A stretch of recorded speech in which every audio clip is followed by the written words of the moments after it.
Hi bitches. That's it, Brian? Yes. Coucou tout le monde, j'espère que vous allez bien. Aujourd'hui on se retrouve pour une nouvelle vidéo. J'ai dormi 4 heures cette nuit. Je pense que je suis la personne la plus fatiguée de la terre entière actuellement. Mais il fallait qu'aujourd'hui que je prenne mon courage de main, que je vienne vous raconter l'histoire de ma voisine folle qui me pousse à déménager, qui fait en sorte que je vais rendre mon appartement dans quelques mois et me tailler de cet enfer. Vraiment cette histoire me ruine la vie depuis quelques mois. J'ai envie vraiment que le monde entende mon histoire et j'ai envie de garder une trace de ce truc parce que c'est franchement vraiment c'est un bail. Quand t'emménages tu te dis jamais que ça peut t'arriver. Il faut savoir que je vous raconte cette histoire et à tout moment elle est dans l'escalier, elle m'entend parler. Mais bon au pire je me ferai tuer en la... Ah c'est glauque. Non. Bref, allez, accrochez vos ceintures, c'est parti.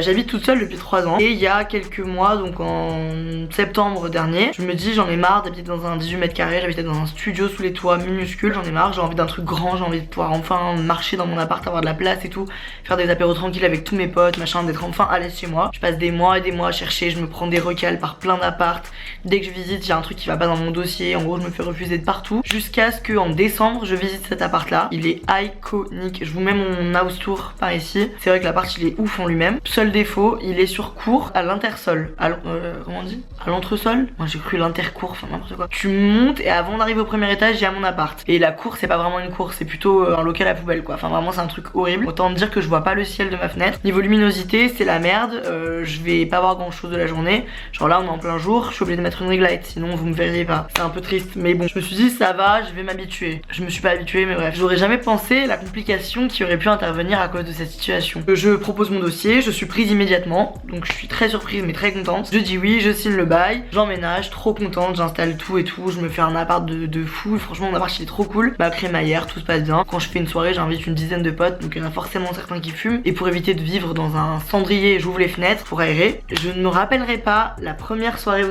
l'enfer a commencé. Et putain, ah mais si. Et là qui va là.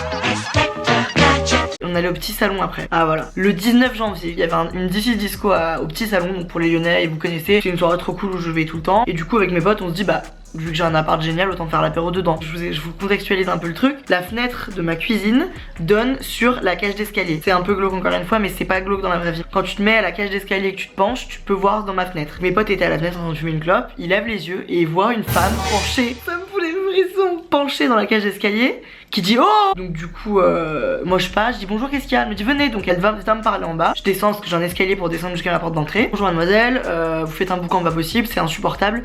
Coupez-moi tout ce truc s'il vous plaît, c'est invivable, vous êtes au premier étage, donc le son monte dans la cour, on n'entend que vous, c'est invivable. Franchement elle est pas sympathique, mais je me dis oh là là, mais oui putain je m'étais jamais rendu compte, ça craint, c'est horrible, aucun problème. Donc je dis bien sûr je suis vraiment désolée, je vais baisser le son, excusez-moi et tout. Comme quand tu réagis quand un voisin vient t'engueuler, franchement moi je me confonds en excuses. Je baisse le son, vraiment le son, limite quand je parle c'est plus fort que la musique que je mettais. On continue et la v'là qui réapparaît à la cage d'escalier qui cette fois nous dit bande de petits cons, si vous fermez pas vos gueules ça va mal se passer. Les insultes, je vous passerai les détails car sinon je vais être démonétisée. Donc là moi je me dis je me dis rien de méchant, je me dis peut-être que je fais trop de bruit et je vais donc essayer de vraiment la fermer. Donc voilà, je rebaisse le son, là il y avait plus de musique et vient l'heure du crime que j'ai sur mon téléphone. Et là qui va là.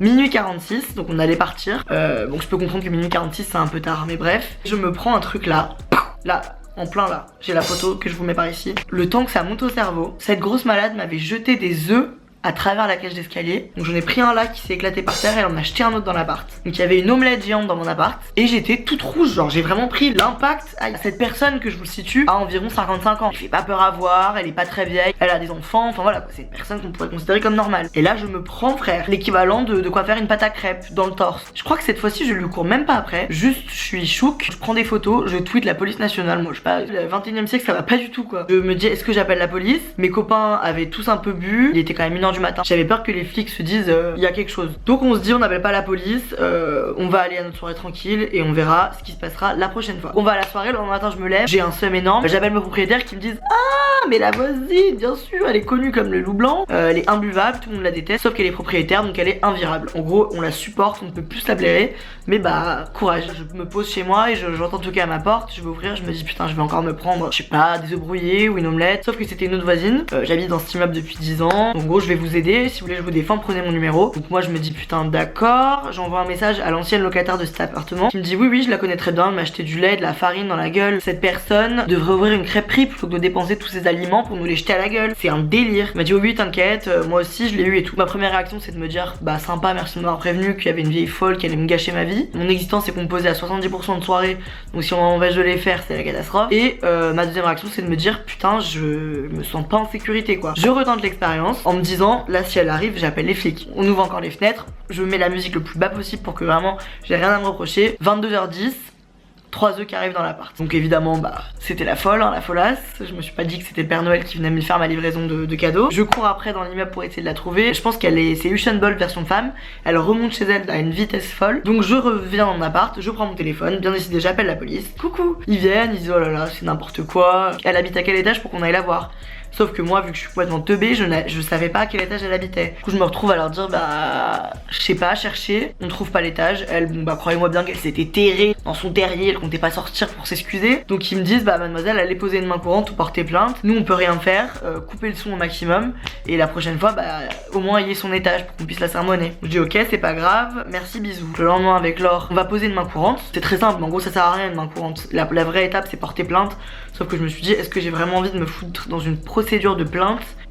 Non, j'ai préféré faire la première étape. Déjà j'étais au commissariat, je shakais. En même temps j'étais là, je racontais une histoire de soirée et de jeter dans mon appartement. Je me disais il y a des gens qui meurent tous les jours. Ridicule. Et quand on revient, parce que la vie n'est jamais simple, on se cale dans le canapé et là qui toque à la porte. Et là franchement une scène de tellement vrai frère. On se dit depuis ce jour là qu'on aurait dû filmer, qu'on est trop con de pas l'avoir fait. Elle rentre dans l'appartement. Moi j'étais là, cousine tu vas faire quoi? Avec les yeux qui sortent des orbites. Espèce de petite conne, je vais te faire la misère, qu'est-ce que tu dégages? Tu crois que t'es plus forte que moi? Je vais te prouver que je suis plus forte que toi. T'as pas peur des œufs? Bah je vais t'envoyer pire. J'essayais de rester zen, je disais mais madame vous êtes complètement folle. Mais c'est des menaces que vous me faites? Et ouais c'est des menaces petite conne. Vous pouvez sortir de chez moi au moins pour m'insulter parce que là c'est quand même un peu indécent. Que des insultes comme ça, moi j'étais vraiment mais chouquette. Laure derrière moi qui tremblait, on était à deux doigts de pleurer. Je lui dis non mais madame j'ai posé une main courante, vous me faites pas peur. Il faut savoir qu'elle a tellement appelé la police auparavant que quand ils reconnaissent son numéro ils se déplacent plus pour elle. Ils savent très bien que c'est une malade donc du coup c'est super rassurant. Elle continue, c'est jérémiade, elle finit par me dire mais vous êtes déscolarisé ou quoi espèce de petite conne pour n'avoir rien à faire de vos soirées, acceptez de faire des soirées chez vous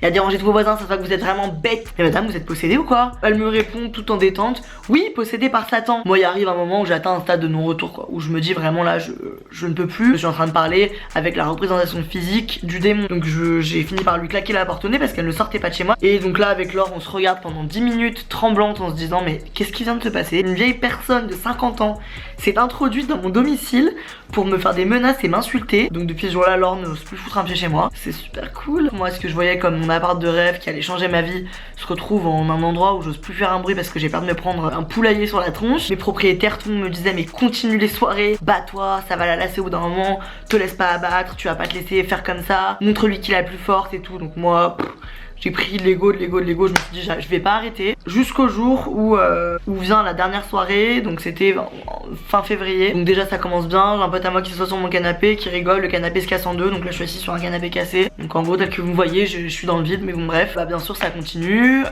on fait du bruit, elle arrive, elle jette des œufs, donc c'était l'attraction bien sûr. Hein. Vraiment c'est devenu un peu le clown de la soirée. On attend son apparition tel un guest et puis elle arrive. Donc elle jette ses œufs, voilà, toujours très original. Les flics reviennent, les flics constatent, cette fois je connais son étage donc ils vont l'engueuler, il lui explique que c'est pas possible mais cette dame est très forte en fait, cette dame est schizophrène, donc c'est à dire que quand elle est en face de moi on dirait qu'elle est possédée par le chétan et quand elle est en face d'autres adultes on dirait Brie Van Der Kamp quoi, vraiment nickel, parle bien, s'exprime calmement, se victimise. Au bout d'un moment émotionnellement parlant c'est dur, moi je pleure. Les policiers qui me disent on vous comprend, courage, mais au bout d'un moment va falloir abdiquer quoi, va falloir arrêter de faire du bruit, désolé mais c'est pas possible autrement. Ils partent, au bout de tant de provocations, moi je me dis j'en ai marre de me laisser marcher dessus, de baisser le son et d'aller me coucher. Je vais mettre le son à fond pendant 10 minutes, ça va bien la faire chier, après on va se coucher. Sauf que j'ai eu la bonne idée de faire ça à la minute où j'ai fermé la porte et que la police est partie. On a fait nos meilleures chorés dans le salon, jusqu'à ce que j'entends quelqu'un retoquer à la porte. J'ouvre la porte et c'était mes amis les policiers qui étaient restés dans le hall et qui avaient entendu tout mon barouf. Si vous faites du tapage comme ça faut pas s'étonner. Franchement franchement bien fait pour vous, la prochaine fois c'est vous qui prenez l'amende. Alors après oui, je peux 100% comprendre que la police un vendredi soir a mieux à faire que de s'occuper d'une pauvre querelle entre voisines. J'ai été con, j'ai pas été très intelligent tout ce coup là. Après je pense pas que c'était utile de me parler comme un lynche alors que bon voilà, mais bref, j'ai vraiment été pas maligne du tout. Et donc ils me disent rappelez-nous la prochaine fois et ce sera pour vous l'amende. Donc là je me dis bon bah me voilà avec la folle à dos, la police qui me soutient plus, mes yeux pour pleurer quoi. C'est fini, les apéros, on fait un break, on fait un stop. Donc du coup vraiment moi vraiment ça m'a foutu un coup. J'ai commencé à me dire il faut que je déménage parce que je peux pas rester dans un bail comme ça où je me sens mal à l'aise et tout. Je suis partie en vacances, j'ai eu des soirées chez des potes, j'étais pas là les week-ends et tout, donc ça m'a pas tant dérangé. Quand je fais pas de soirée, je la croise même pas cette pauvre dame. Donc en gros tout se passait bien. Se passe 3 mois de calme où je ne fais aucune soirée, je ne fais même pas un apéro, je fais rien. À partir de 20h, il y a plus un chat chez moi. Et puis il y a 3 semaines, je bois un verre avec des potes, on est 5, venez on fait un petit truc chez moi. Vous ouvrez pas les fenêtres, vous descendez dans le hall vu que c'est un hall ouvert. Vous fumez dans le hall comme ça, on fait pas de bruit avec la musique, les trucs, les chouettes. On chuchote dans le hall et tout. Tout devrait bien se passer. C'était tout le contraire. Je suis vraiment MTV pour elle. Je suis son divertissement. Je suis dehors avec mes potes, je lève la tête et qui vois-je la vieille folle qui me dit c'est une blague. Je vous entends hein, quand vous parlez. Vous sortez dans la rue, je veux pas entendre un bruit dans le hall. J'en ai rien à foutre.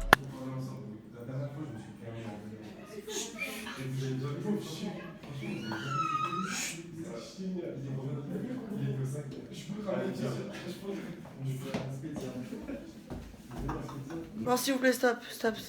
Ok donc elle part. Je me dis bon bah là c'est reparti pour un tour. En gros au bout d'un moment son visage je ne peux plus me l'encadrer. Sauf que vu que j'ai été bien éduquée, ma technique de défense c'est de fermer ma gueule et de rester dans mon coin. Sauf que là je pensais être suffisamment dans mon coin mais visiblement non. Et puis là vient la catastrophe. Qu'est-ce qu'on se prend dans la gueule? Une bassine d'eau mon pote. Une mini piscine. Le sexy car wash quoi. On était trempés. On lui court après pour essayer de la choper, lui dire ça va pas la tête. Là vraiment on part dans de la sauvagerie, c'est même plus humain là. Là vraiment genre mes copains ont toqué à la porte et lui ont jeté un verre d'eau à la gueule. Enfin je veux dire j'ai l'impression d'être dans un immeuble, c'est un asile frère. Et là le pire n'est pas encore là. Tout l'immeuble s'allume, moi je me retrouve au 5e étage. Une voisine qui se met à sa fenêtre, qui hurle sur la folle qui était à sa fenêtre et qui filmait comme ça tout ce qui se passait. L'immeuble entier était occupé de gens qui hurlent. Là qu'est-ce qu'on voit pas arriver? Les flics, la police qui essaie de comprendre. C'est même pas moi qui, je sais pas qui a appelé les flics. Vraiment j'ai des images, on aurait dit un zoo. La police vient me parler à la fin en partant et me dit franchement on a un conseil, arrêtez de faire des soirées, déménager parce que là en fait c'est pas possible. Donc j'en arrive à un stade où je suis au bout du rouleau et le lendemain je reçois un message de mes propriétaires qui me disent bonjour mademoiselle, nous ont été signalées des nuisances sonores extrêmes depuis quelques semaines. J'avais pas fait un bruit depuis des mois. Détérioration de l'immeuble, des tags dans l'immeuble. Excusez-moi hein, mais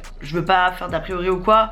Est-ce que j'ai une tronche à faire des tags dans mon immeuble? J'aime bien la peinture mais est-ce que je vais aller taguer dans mon immeuble là où j'habite, où je paye un loyer qui est cher en plus? Donc moi je suis arrivée à un stade où je me dis mais je sais pas en gros je sais pas, doit y avoir je sais pas. C'est une personne qui est indécourageable. Moi j'ai mieux à faire dans ma vie que de me battre avec une meuf que je connais ni d'avant ni d'Ève, qui paye pas mon loyer, qui m'aide pas à payer mes courses, qui me fait juste chier, qui m'empêche de vivre, qui sait comment ça peut finir. En plus même les flics m'ont dit faites attention, si elle vous met un coup d'épaule et qu'elle tombe, elle peut dire que c'est votre faute, elle porte plainte contre vous et c'est foutu pour vous. Je me mets pas dans des bails comme ça, en gros je préfère retourner vivre chez mes parents. Au début c'était drôle parce que même on essayait d'ouvrir que cette fenêtre là qui est super loin de la cage d'escalier et on voyait qu'elle arrivait quand même à viser, donc on se disait putain mais la meuf inscrivez-la au JO quoi, elle a un don. Et puis après c'était plus drôle du tout quoi. Moi je suis quand même sensible comme personne, au bout d'un moment ce harcèlement ciblé me fait un peu peur. Moi vraiment genre des paroles aussi méchantes et tout, merci mais j'en prends assez sur YouTube. Je la croise des fois dans le couloir, on se fait des eye contacts comme ça pendant tout le trajet du couloir frère. Je pars en Erasmus à Zagreb en septembre, donc je vais sûrement rendre cet appartement en août et Tayo, je n'y reviendrai plus jamais. J'ai tendance à respecter les anciens, genre vraiment j'ai tendance à la boucler parce que je me dis qu'elle a vécu beaucoup plus que moi, elle sait beaucoup plus que moi. Cette personne je ne peux pas la respecter, donc j'arrive à avoir des comportements qui sont irrespectueux et moi je veux pas être cette personne. Et franchement pour ceux qui pensent que j'exagère, je n'exagère pas du tout. Limite là je vous ai raconté l'histoire en simplifié mais vraiment c'est chiant. Donc voilà, c'était l'histoire de quand ma voisine m'a poussé à déménager. Au moins maintenant j'aurais testé ça. J'espère que dans mon prochain appart il n'y aura pas une voisine folle ou un voisin possédé. Donc je me casse, I'm getting out of here, bye bye. J'espère que je vous aurai apprécié cette histoire, qu'elle vous aura au moins diverti, que j'en tire au moins quelque chose de positif. Je sais pas, racontez-moi si vous avez eu un témoignage de voisinage complètement possédé. En attendant je fais plein de gros bisous, je vous dis à très bientôt pour une prochaine vidéo. Bye bye. Hell no, to the no, no, no. Hell to the no, hell to the no, to the no, no, no.